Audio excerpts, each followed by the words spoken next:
అప్పుడు విష ప్రచారానికి గురై ఆంధ్రాకి ఎన్నో ఇచ్చినా ఏమీ ఇవ్వలేదన్నటువంటి ప్రచారానికి లోనే దెబ్బతిన్నది భారతీయ జనతా పార్టీ. బట్ అప్పుడు చెప్పా, ఇప్పుడు చెప్తా, నిజంగానే మాట్లాడుకోవాలి. ఆంధ్రప్రదేశ్కి తాజాగా ఇచ్చినటువంటి 60,000 కోట్ల విలువైనటువంటి హైవేల దగ్గర నుంచి మొదలుకొని, అలాగే గ్రామీణ ప్రాంత రోడ్లకి నరేగా స్కీమ్ కింద అదనపు అవకాశాలు ఇవ్వడం ఒకటి, ఏది మొన్న పవన్ కళ్యాణ్ వెళ్ళి అడగగానే ఇవ్వడం ఒక ఎత్తు.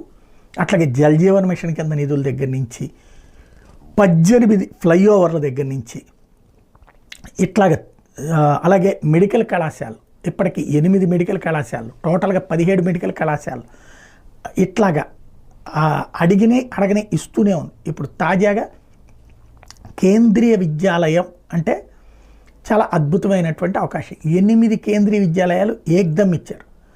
గతంలో జగన్ టైంలో 2 ఇస్తే ఇప్పుడు 8 ఇచ్చారు. ఈ కేంద్రీయ విద్యాలయాలు ఏంటంటే ఓ రకంగా